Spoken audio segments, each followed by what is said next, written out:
joining us. I'm Cody Godwin, your host for USA Today. I'm joined by Josh Blaylock, and we're going to have a fantastic discussion about some of our favorite animals, sharks. Not only that, but we're also going to be seeing some of them. We're going to be under the sea, enjoying some live streams from the Georgia Aquarium, the Tennessee Aquarium, and the Oregon Coast Aquarium, as well as sharing some videos from our own personal collections. Josh, you're an avid animal lover above and below sea level. You've got 4 black cats and a dog. You worked as a sea lion trainer at the Georgia Aquarium, and you helped design their Sharks Predator of the Deep exhibit. So you're also a shark lover, a repeat shark diver, and also a self-proclaimed historian of the movie Jaws. Thank you so much for joining. I can't wait to talk to you about all of that and then some. Yeah, thanks for having me. Excited to be here. This is one of my favorite weeks of the year, and this is really cool. Looking forward to it.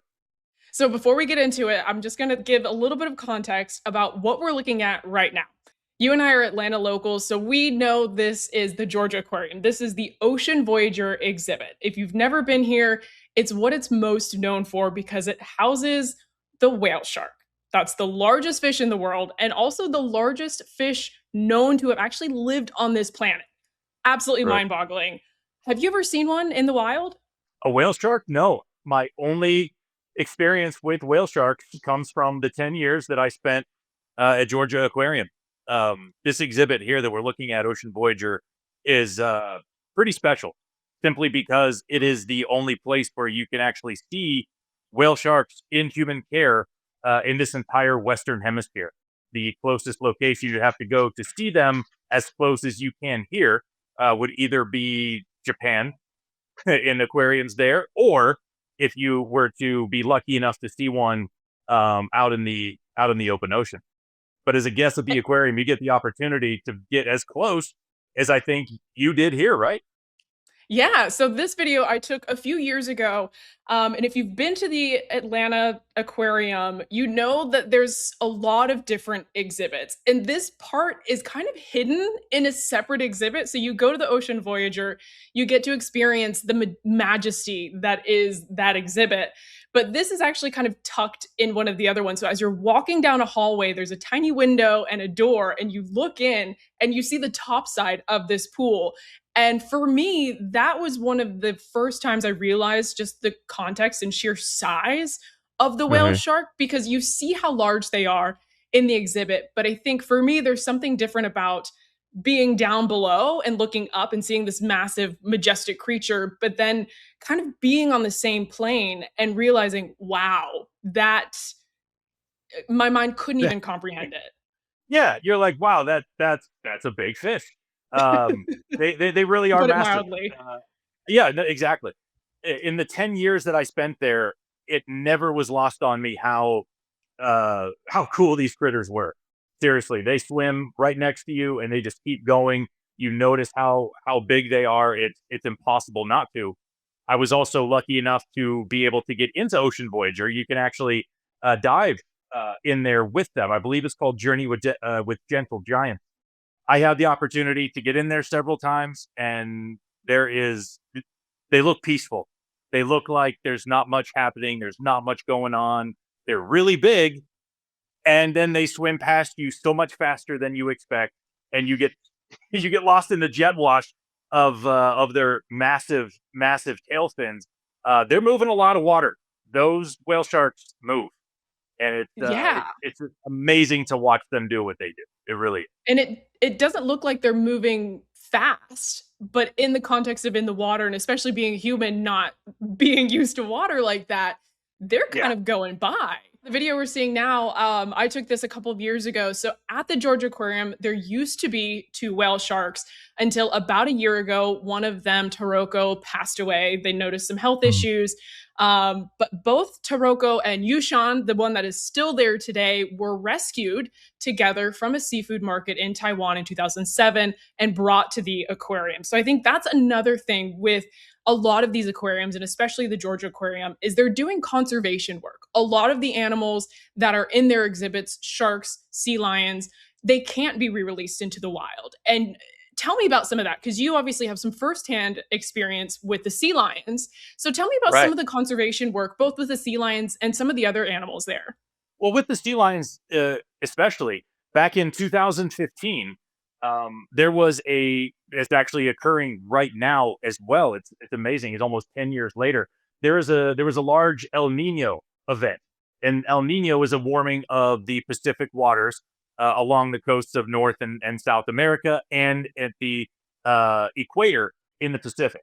And what happens when those coastal, normally cold waters warm up is that the fish that sea lions and other species need to survive move into deeper and colder water because that's where their food is.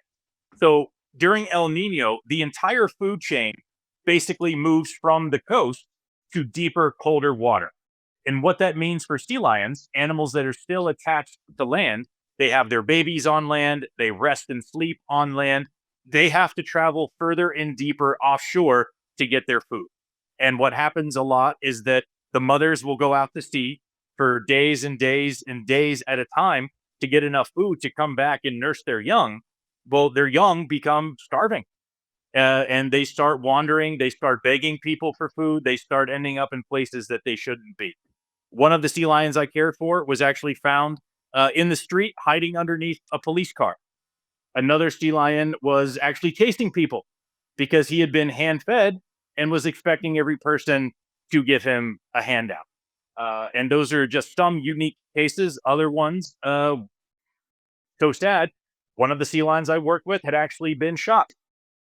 Oh, So either he got too close to a boat or someone that didn't like sea lions too much, but he was actually found with bullet fragments in his head and he had fishing wire wrapped around his flipper. So he had a really rough go of things, but he was obviously rescued, rehabilitated. But because he and a lot of the other sea lions were so young, they basically had no survival instinct, would not have survived on their own, would have continued causing problems by chasing people, potentially biting people. And that unfortunately leads to some really tough decisions. But thankfully, places like the aquarium can step in and basically adopt them. It's the sea lion version of a dog or cat adoption. And over 5 or 6 of the sea lions at Georgia Aquarium actually came from that 2015 El Nino event. And it's unfortunately wow. occurring right now off the coast of California as well. So I believe that this could be happening again, where sea lions might be stranding simply due to that El Nino event happening. What a shame. But it's great that there are some organizations that are able to care for these animals and also learn about them because we're learning some of their behaviors and some about their DNA and just Hmm. the way their health and their bodies work, which is kind of really unique. Now we're looking at the secret reef at the Tennessee Aquarium in Chattanooga. It's a lot smaller than the Ocean Voyager, but it's home to 5 sharks. So there's 3 sand tiger sharks in here and 2 sandbar sharks. Have you ever encountered any of those? Yes, I have actually. Basically, anytime you go to any aquarium anywhere in the world, if they say they have sharks, chances are I'd bet $100 on it. It's going to be a sand tiger. Sand tigers are kind of the staple of almost every single large oceanic aquarium, simply because number one, they look really cool. They're the toothy shark, right? They have a mouthful of teeth. They're big, but also they're very coastal. So they're used to being close by, but they do really well in the aquarium setting, and they have for decades, which is why you're most likely to see this species up close. They're so cool. They're so kind of relaxed and chill, and but they still kind of give that really cool ominous presence that people expect when they see sharks. But it's also when you kind of flip it, they're just kind of relaxed and swimming, and as you can see, they're just kind of doing their thing, not very aggressive or threatening. They're surrounded by fish that everyone's like, oh, they're going to be eating all those guys. They get fed so well that they're just relaxed and doing their thing. Yeah, I think that sometimes people assume sharks are gonna eat everything and anything that's in the tank with them. I was at the Sharks Predator of the Deep at the Georgia Aquarium, and it's Yep. just a couple of different species of shark, but then there's also some fish in there, and Uh, I overheard somebody being like, "Well, why aren't they eating the fish?" And I was like, "Well, that's not part of their meal plan, they're getting their yeah, food elsewhere, that's just part of their ecosystem, but just because it's in there doesn't mean they're gonna eat it." sure. And one thing that people need to realize about sharks is that they are opportunistic feeders. Yes, they are incredible predators. They are somewhat intelligent. You know, they're the more we study these guys, the more we're learning about how dynamic and complex they really are. But when you kind of get down to it, how sharks have survived over the years, they are the garbage men of the ecosystem. Truly. And when I say that, people are always like, that doesn't make any sense. I don't get it. I don't associate garbage with shark. But what their role actually is with their sensory system, they can smell blood. And, you know, I forget what the actual popular expression is, but one drop of water in a million or one drop of blood, excuse me, in a million gallons of water, they can smell. But blood in the water means a free meal. A vibration of a fish swimming or struggling means a free meal, means a fish is dead or dying. Their role in the ocean is to go after those dead, dying um, fish or other types of animals, and they basically clean up the ocean. If you like seafood, you want sharks in the ocean. Healthy shark population means healthy fish population, and healthy fish populations mean healthy human populations as well. So sharks are very important in the role that they play in the ocean ecosystem of keeping oceans in balance, abundant, and most importantly, keeping them healthy. But even with that, there are so many different types of sharks. There's over 500 Right? species of sharks that the diets range vastly. You know, the whale Sure. shark feeds on zooplankton and krill and small fish, Mhm. which is remarkable considering the size. But then you have these other sharks that are feeding on smaller fish, Oh, rays, crabs, you look know, at like that. there's a little bit of Yeah. everything for sharks when you think about it. Sure. Sure. And that is one of the most interesting, kind of facts about whale sharks is the biggest shark in the ocean eats the smallest critters in the ocean. Right. As you see, Yeah, he's going up it mouth doesn't make wide open sense. there, getting a big gulp of fish or going after, a ball of krill. This is a true fact. The whale shark's throat is only about that big. It's about the size of a quarter. So when they open their huge mouth, it creates a suction, it creates a funnel, and everything in the path in the water in front of it gets sucked right down into its throat. And if it's krill or a bait ball of fish, then you are food for a whale shark. Anything bigger than a quarter, you're not getting down there. So people don't have to worry about whale sharks at all. That's just incredible to think about. People think sharks, they think teeth, they think Mhm. scary, all that stuff. That's kind of what we've been conditioned to think. But the reality of it is that, yeah, sharks have teeth. They use them on what they're supposed to use them. Sometimes people kind of get in the way there. Um, but if you think about it, out in the ocean, humans are the invasive species. Sharks aren't coming up onto land and doing any of this. It takes us being out there for negative interactions to happen. People need to, kind of remember that. Doesn't mean we can't enjoy the ocean, not at all. We should enjoy the ocean. It's beautiful and we need to protect it and conserve it and keep it clean and keep it healthy.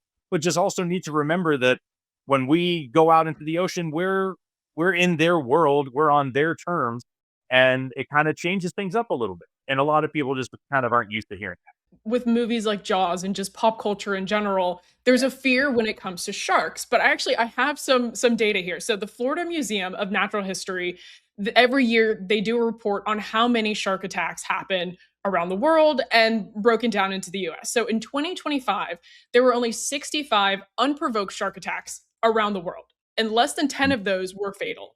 And of those 65, only 25 of them were in the US with one fatality. So when you think about that number is actually pretty small. Right. No, it honestly is. And that is just a sign that they are. Think about any time you've gone to the beach and seen how many people are there. Just any random beach in Florida, Georgia, wherever, Myrtle Beach, wherever. Any beach you go to is going to be on a really nice weekend, holiday weekend, something like that. Hundreds to thousands potential of people. And yet that number is so small. That is, should be proof, hopefully, that these animals are not actively hunting us. It is a case of mistaken identity, wrong place at the wrong time, um, spear fishing, that kind of thing. There's many, many different scenarios. But Sharks, Absolutely. for the And most part, they're not they're not a threat to us. they're not coming after you. You don't need to hear the Jaws theme song anytime you go to the No. beach. But like you were saying, there are some ways that you can be safe when you're at the beach and try to Mhm. avoid an attack. So, kind of like you said, avoid spearfishing. Also, just avoid areas where people are fishing, especially off Right. a pier. Sharks, it's a free meal for them, for the people that are fishing. So, probably not the best to be swimming around in those areas. Avoid Sure. swimming at dawn or at dusk because those are typically great times for them to be hunting. Um, Avoid excess splashing because to them that signals the sound of a fish in distress. Which easy meal. Why not go check it out? Have some free lunch. And if you can stay close to the shore, that's not a guarantee because we've seen many videos of sharks chasing rays very close to the Mhm. shore, but it can help if that is something that you're worried about when you're at the beach. Sure. And I love watching those videos because those videos are proof positive that those sharks aren't there hunting people. The shark's chasing the rays, it's going for the ray, right? It's going Mhm. for the fish. So if you see a big bait ball of fish near the beach, that's probably not the best thing to go check out. It might not be the best location to go boogie boarding at that moment. Let the fish move on by, and whatever's coming after them is we're going to move on by with them. It's just kind of being, as my friends up in Cape Cod at the Atlantic White Shark Conservancy, they call it shark smart. And being shark smart is something that people all over the world can really kind of pay attention to and make sure that their trip to the beach is memorable for all the right reasons. Absolutely. So you've mentioned Yeah. Cape Cod, of course, Yeah. great white sharks, Jaws. You're not going to see a great white shark in an aquarium. That's just a bad idea, but also just pretty impossible. So you, though, have gone to Cape Cod. You Right. celebrated your birthday there. You wanted the whole kind of shark experience. Tell me all about it. This is footage I took on an unbelievable trip to Cape Cod. Not only did I spend my birthday on Martha's Vineyard, going to every single film site from the movie Jaws, but I also the very next day got to go out with the Atlantic White Shark Conservancy off of Cape Cod and actually go tag great white shark. This was a couple years ago. Hurricane Lee was coming up the east coast of North America, and basically all the boats in Cape Cod were being pulled out of the water.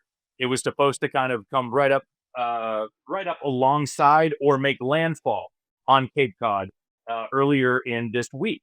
And so on the day that I was supposed to go out tagging with the white shark team, they said, "Hey, sorry, the hurricane is coming. We know this isn't the crazy shark adventure you were hoping for, but you can still come out on the boat with us and help us if you want to." And I'm like, absolutely.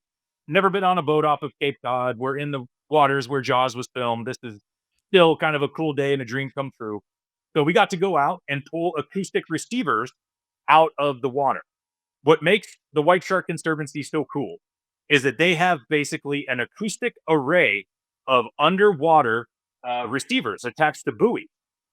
When they tag these white sharks, they attach an acoustic device to their dorsal fin that then connects with that acoustic receiver attached to the buoy. But when the shark is coming close, it gets a real time ping, is what it's called. And every single summer for quite some time now, it's been well over, I believe, 13 to 15 years or so, they have been able to actually call the lifeguard stand. They've been able to call areas along Cape Cod and say, "Hey, you have a white shark less than 200 yards from the beach." And then they get everyone out of the water. That's all part of the shark smart kind of mentality that Cape Cod has adopted. So as I'm out on the boat picking up these acoustic receivers, I'm like, this is cool, having great shark conversations, all this kind of stuff. And then one of my favorite people, Dr. Megan Witten, who's been on several shark documentaries, she's been on several Shark Week shows. Um, she just comes up to me and says, "I don't know what you did, but someone's looking out for you." And I go, "Why? What's going on?" He's like, "The weather has broke. We can send up the spotter pilot. We're going tagging. Can you go?" And I can't say to you the explicitive that I think came out of my mouth, but it was something along the lines of, "Yes, let's go." Yeah, what a You birthday can fill, present. yeah, you can fill in the blank. I was so excited, dream come true. So we raced down to Monomoy Island National Wildlife Refuge. We're right offshore, and you're seeing exactly what we're doing, and that's going to find a white shark that Wayne, the pilot, has called down to us. So there's Monomoy Island there. There's gray seals on the beach there. This is a white shark hotspot. So we're out there trying to get to the location to spot the shark, and boom, that's what you see from the boat. This is a 10-foot Amazing. male great white shark. His name is Spot Claw. I know his name is Spot Claw because he was actually tagged in 2013. He's a famous white shark. That's what these groups have done is that through these taggings they've got to study them for years and years. This shark has a name.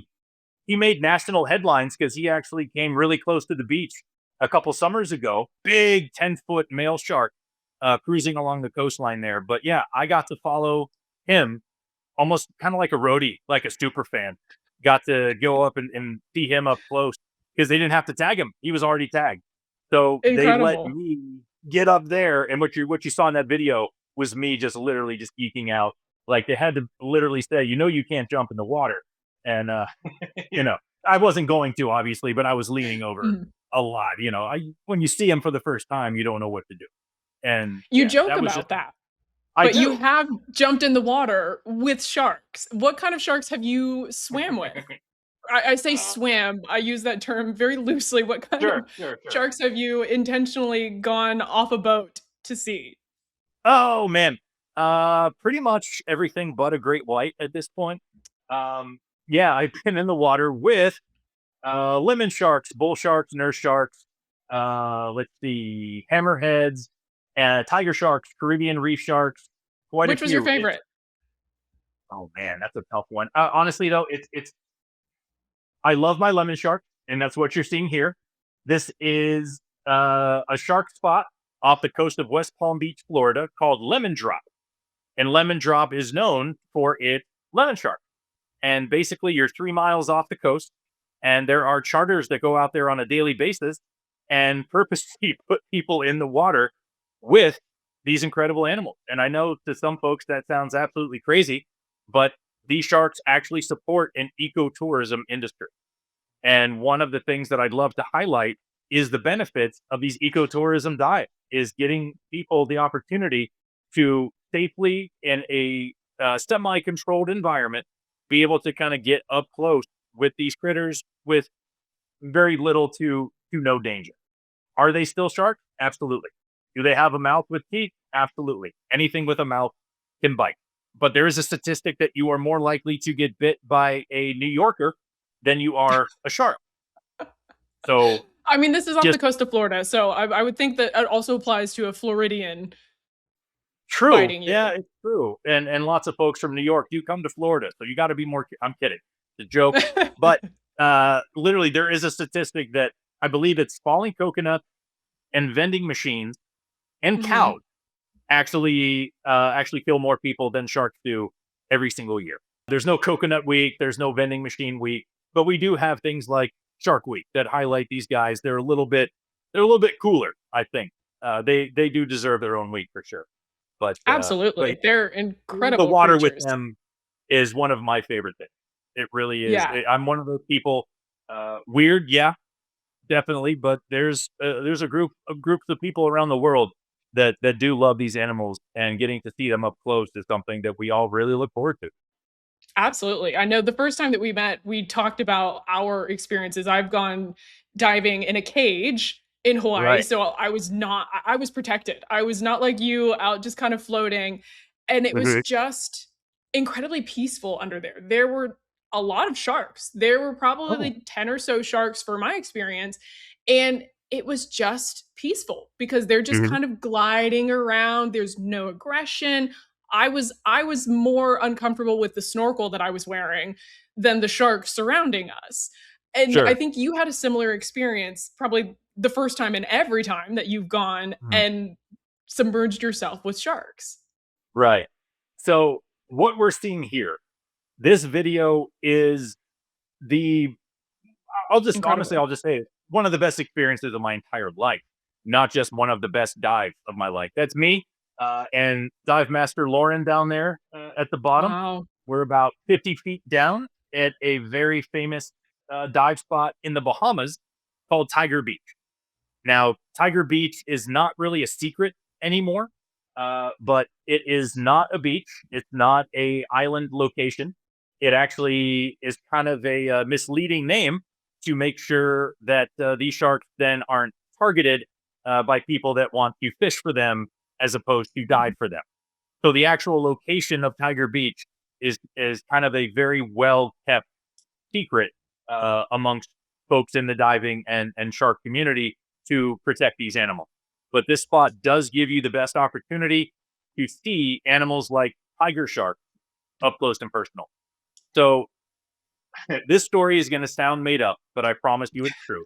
It kind of has this almost Indiana Jones esque uh, kind of um, kind of storyline to it. When I was working on the Shark Predators of the Deep exhibit, I was basically told by my boss to hire an underwater videographer to charter a boat and to go to the Bahamas by myself.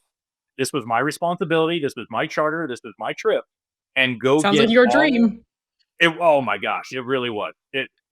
I love the sea lions and I miss the animals, but this dive and this opportunity made up for it.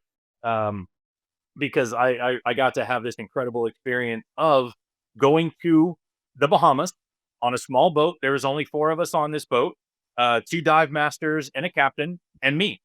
And I had a list of about 50 different shots that we needed to get with these wild sharks. Now, these aren't trained dolphins or trained sea lions, so there is no perfect way to get this. We just had to submerge ourselves and get in the water to get these shots. We were the very first boat that had been let into West End, Bahamas, after the Bahamas had reopened. This was right after Hurricane Wow. Dorian in 2019.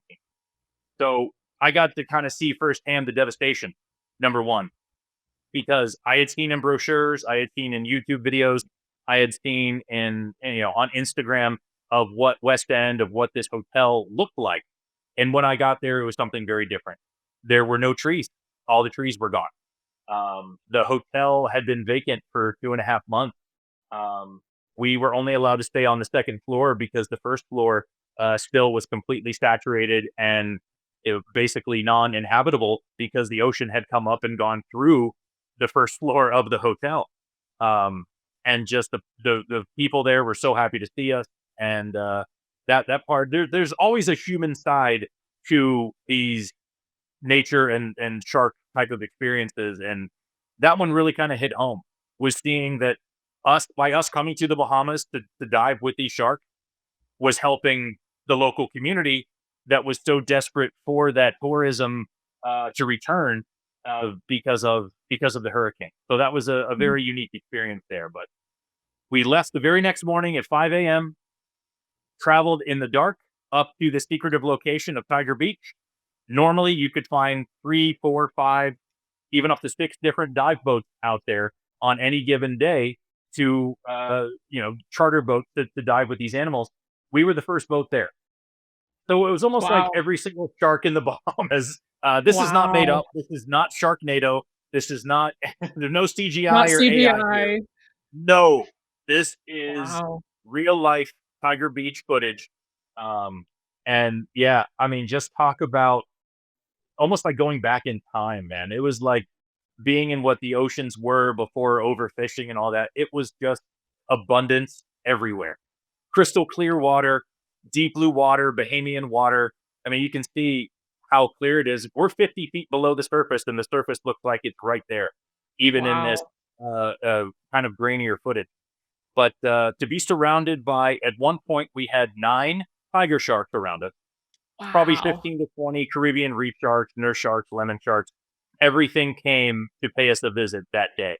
And we have hours and hours of footage and ended up getting everything we needed for the production company to be able to use the footage in all the interactive.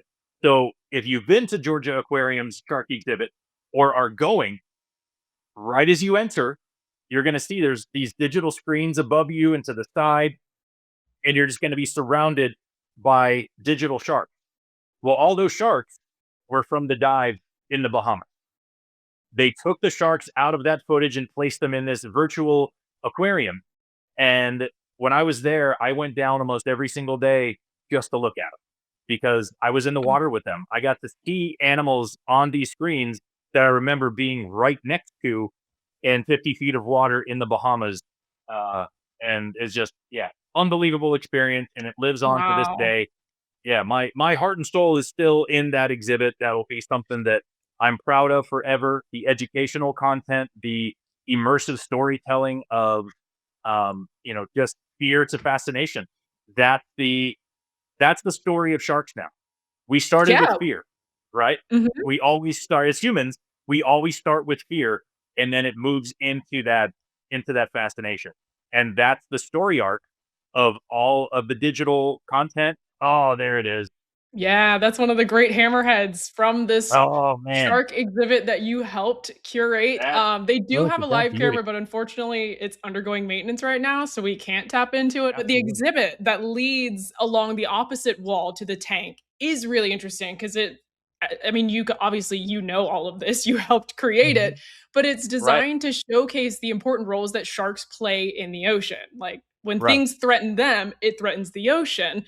And that right, can be things like overfishing, habitat loss, and of course, humans. We are one of probably their biggest predators besides the orcas. It's humans. right. Right. No, we are by far. They are apex predators. Unfortunately, yeah, we have found ways to even go more apex than apex when it comes to these animals, and unfortunately, it is a little out of balance. But that is the story that you can learn by looking at all the content in the shark exhibit.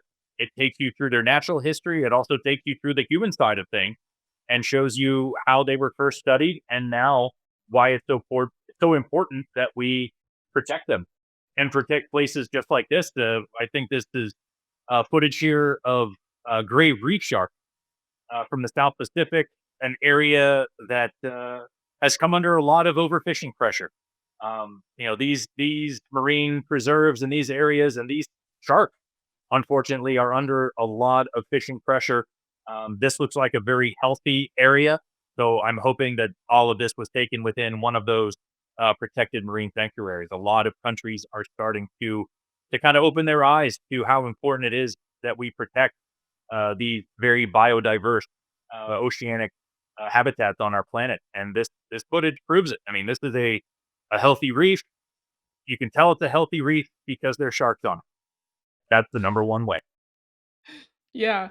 Was there anything that really stood out to you or surprised you as you were building and developing the Predators of the Deep exhibit? Yeah, I think it was kind of the emotional story arc that I took with it as well.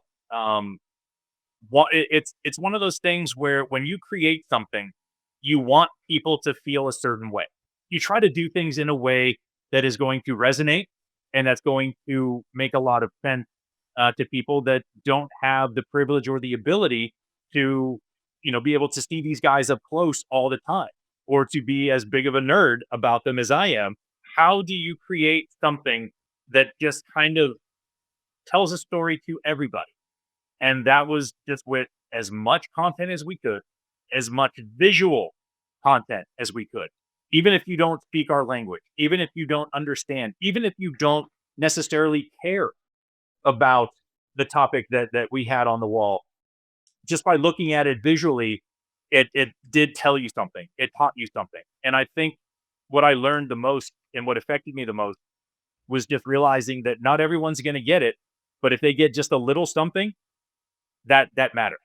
Sharks have had they've basically been a PR disaster since Jaws came out, but honestly, even before that, sharks have not had the best reputation anywhere in the world in any ancient stories or any maritime traditions or anything like that. Sharks are typically the bad guy. There's very few places in the world. It's mostly in the Pacific, I believe, Hawaii and other Polynesian culture, where sharks were deified. But other parts of the world that wasn't the case. So they haven't had the best reputation, but now We know how important they are. Now it's really up to us to make sure that we're kind of flipping the script, that it's really tough to get people excited about sharks that they are about dolphins, right? So Yeah. showing them as animals that are necessary, showing them as they live 95% of their lives, and that's peaceful and swimming and all that. That's what sharks accomplishes. That's what ecotourism to shark dive spots accomplishes, is that it shows them for how they really are. And unfortunately, a lot of media, a lot of the type of things, it's clickbait, it's headlines, it's unfortunately that world that we live in. But hopefully that tide is turning just a little bit. And we're hoping that places like sharks, predators of the deep exhibit can really, kind of affect people. And I think you're starting to see more and more people actually starting to care about these animals. And that's important to me. That's incredible. Yeah, and I think more people are more interested and less afraid. They might not quite Right. like them, but I think they're moving away from absolutely terrified. Look at this I guy on the know, board that looks like a surrounded by perfect day leopard to me. sharks. Yeah, that's incredible. There's people are just swimming. I believe these are leopard sharks. They're off the coast of California during their seasonal kind of mating aggregation. They're right on the beach, as you can see. I mean, they're literally on the beach. Um, but those folks don't look too terrified, do they?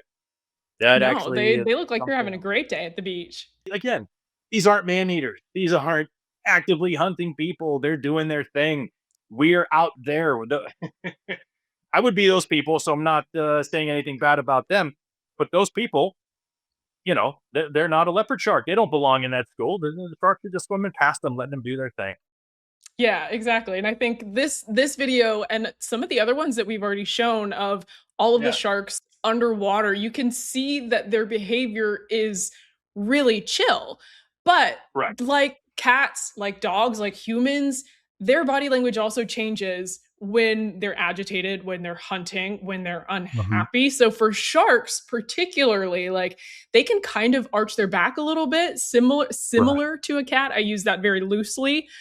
They are Hmm. built very differently to cats. But I think one of the probably easiest signs for anybody to notice is the pectoral fins. Normally, they're pointed out to the side where they're just cruising along. But when the sharks are a little bit agitated, they go, whoo, they go down, they look They get sharp. locked in, man. Yeah, it Yeah.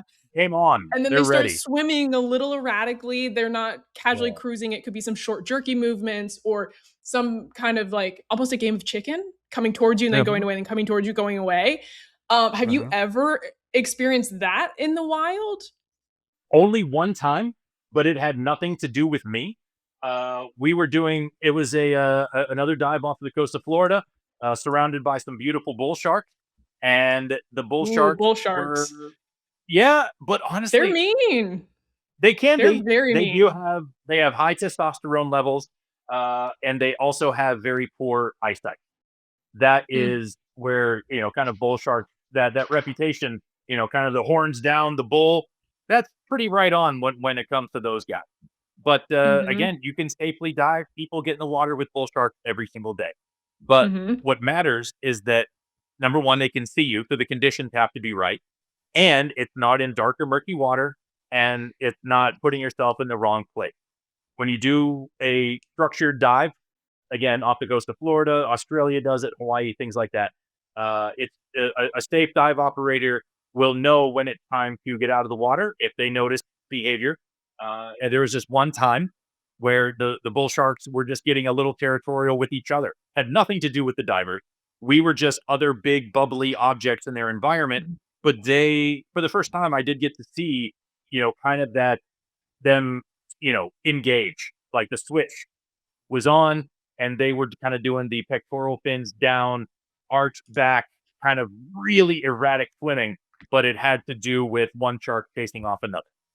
And they chased the other one off, and then everything else just went back to normal, and everything just was doing their normal swim pattern. But animals are animals, and that was, mm, either a dominant male, dominant female, telling some another shark that, hey, this is my dive site, go find your own, kind of thing. That was the only time I'd ever seen that behavior. And every other time I've been out there, even at Tiger Beach, surrounded by tiger sharks, that that did not happen. That was just Mhm. so like it's like being in a giant koi pond, but the koi were 10 feet long and had really sharp teeth. So, I'm glad that that was as close as you got. yeah, And yeah. right now we're looking at the Oregon Coast Aquarium, and a couple of times there have been a leopard shark just perfectly swim by. I've actually never seen a leopard shark yet. I just haven't. I don't have much West Coast experience. I want to see one. I that La Jolla aggregation seems like a really cool thing to experience. But yeah, I haven't got a chance to experience that myself or see those guys up close. They are beautiful sharks. We can't talk about sharks without talking about Jaws. You are a Well, self-proclaimed historian of the movie. I gotta know, how many times have you seen it? I, it, Too many to count? I can't count You it. also wrote an article for us, and we're gonna drop the link to that, Yeah, but in it, you oh, mentioned that Jaws is your favorite movie of all time, and I yeah. think for a lot of people, that movie put the fear of sharks into them, but it seems that It's it didn't do that for you. How did that spark almost your love instead of fear of great whites? yeah. For me, I think it was fascinating to me. It didn't scare me because to me the shark just looked so fake when you finally saw it. I was more drawn to Chief Brody and the Hooper character. I was more drawn to the excitement of seeing that animal up close. One of my favorite scenes in that whole film is when they attach the very first barrel to the shark and are kind of following it on the boat. And the music, John Williams did a beautiful job. John Williams just hit this almost like swashbuckling pirate kind of music, and you see Hooper and you see Brody both smile like they're just having the time of their life. And for some reason, that scene in particular just stuck out. And that was something that, in a way, I'd kind of been chasing my entire life. Was that I think these same? sharks are interested in your story. They just Yeah, keep no, coming they're closer to coming the right camera. up They there. wanna That's hear it. so They cool. wanna hear it. Tell us about their Or they're telling me brethren. to, or they're telling me to be quiet. Either way, Oh, but they're threatening from you? that footage we saw earlier, when I was on the bow of the boat right next to the white shark, I got that moment.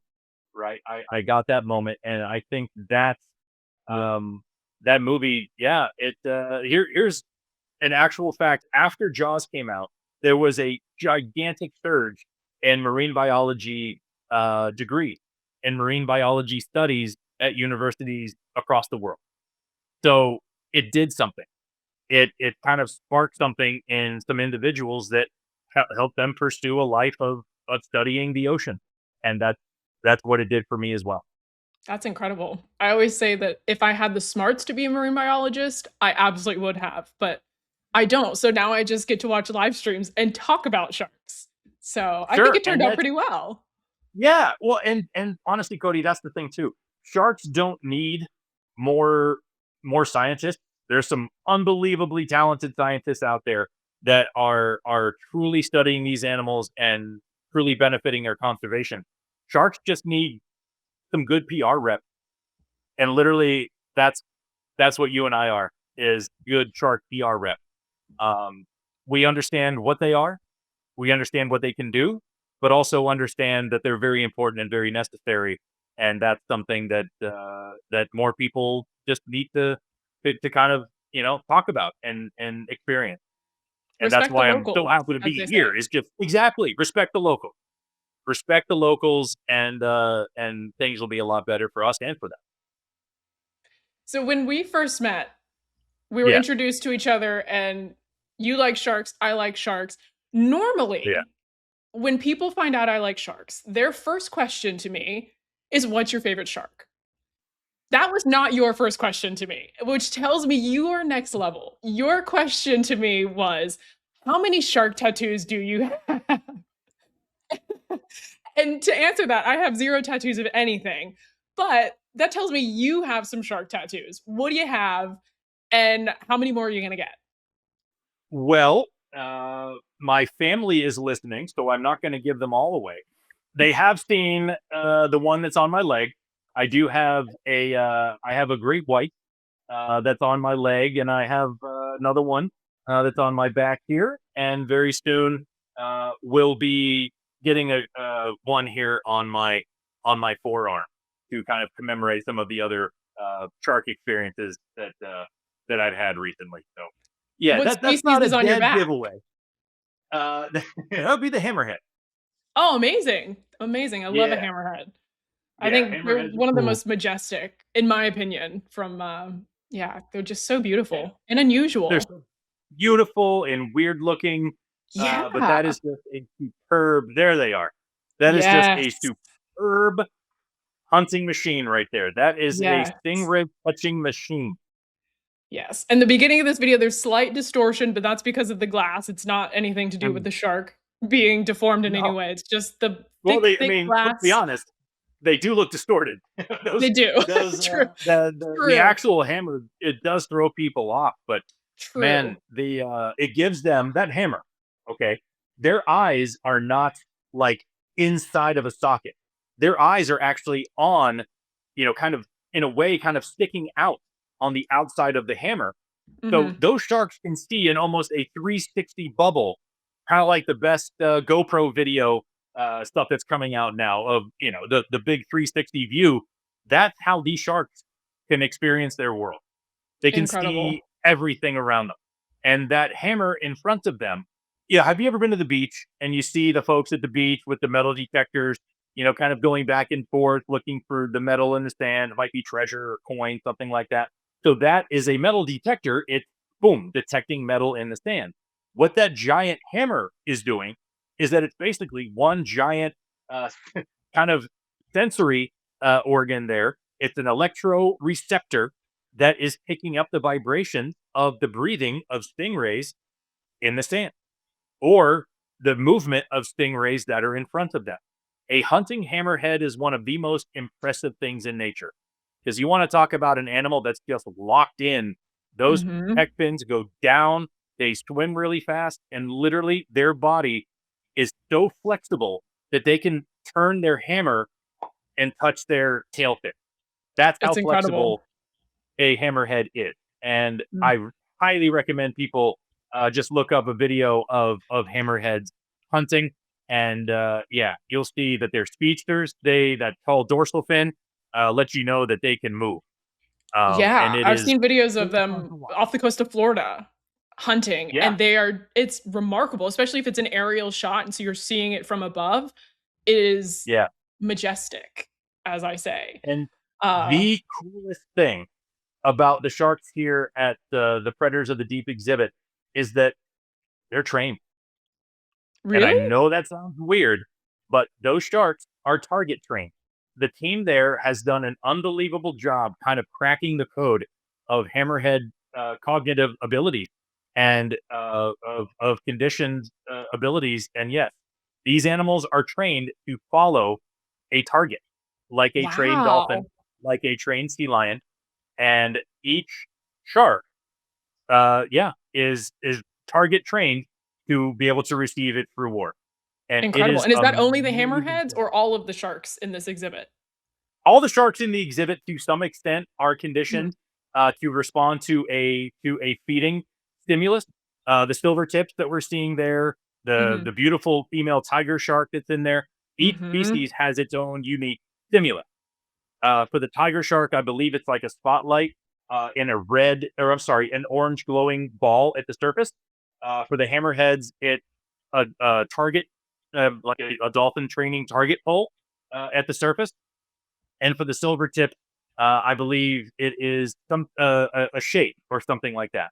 But yeah, these animals are how trained, cool. uh, and their reinforcement, their mental and physical stimulation comes from this training, and that is a pretty impressive thing to watch. It really is. Yeah, No one ever thought that hammerheads could take a directional point like a sea lion or a dolphin can, but they do.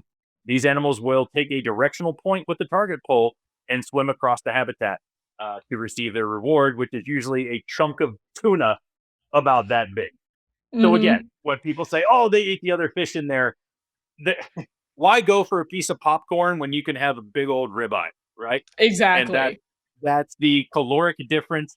That's the energy difference. They're not going to want to chase something forever that's small and fast, and they'd waste more energy than they gain by consuming it. They want to go for the big calorie dense food.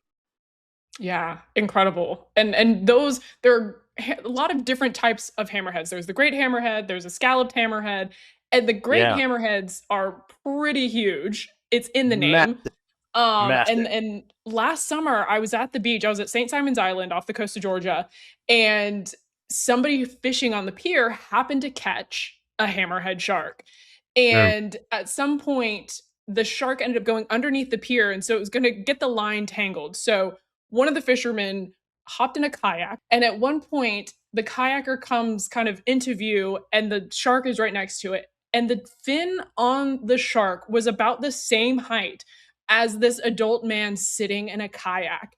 And that similar to that moment I talked about earlier of seeing the or the whale shark from above, that was a Uh-huh. moment where I was like, wow, that is a it's one thing to see the numbers of the size of sharks, but when you actually see it compared to something I'm more used to, it's mind-boggling.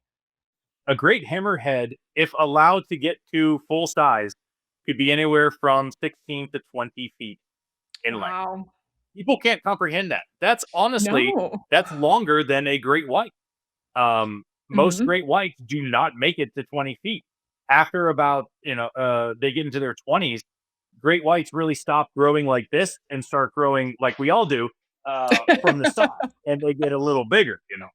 But great hammerhead continue to become massive. And when I was in Florida, I went to school in South Florida, a university called Florida Atlantic, and they had a great marine biology program, great marine animal behavior program, and that's what I was there to study. To make some extra money, I worked as a security shocker. Worked as a doorman at some bars and grills, like down on the beach and all that. And there was one night that a fisherman came and was, having a really interesting conversation with me, and he told me about this legend of a great hammerhead that had been seen during World War II all the way up to present day. Now, the legend was that this hammerhead was so big that this was during World War II. The Navy thought that the dorsal fin was a German U-boat. So there Wow. were so many false sightings of German U-boats off the coast of Florida because of gigantic great hammerheads that it kind of started this legend of this monster hammerhead. So with your story, I have no doubt that there are still some massive hammerheads out there. And man, they need to stay because they're awesome. And yeah, hammerheads get a lot bigger than people think. I'm excited for the ones at Georgia Aquarium to get a little bit bigger because that's really going to change people's minds about that. Oh, that sounds amazing. And then we can do this again once they're bigger and their live stream is working again, it's up running, Yeah. and then we'll Oh spend yeah. another hour talking about sharks. Oh yeah. No, we're gonna do this again, Cody. Thank you so much for having me. This has been Absolutely. awesome. I hope Thank you've you enjoyed so much. all the stories. I could go on forever. Oh, of course, this has been enlightening. It's been a fantastic way to spend the day, especially if Yeah. it's a week celebrating sharks. What better way to wrap it up? Exactly. And now I think it's time for Cody's first shark tattoo. And I think people Maybe. need to leave a comment or let Cody know that it's time for a shark tattoo. So, Vote on my what it friends, should be. Thanks so much for tuning in, and thank you for joining us, Josh, in all of those amazing stories and video. So please like, comment, and subscribe to the channel, and let me know in the comments what your favorite shark is. And until next time, we'll leave you with some of this mesmerizing shark footage. Enjoy.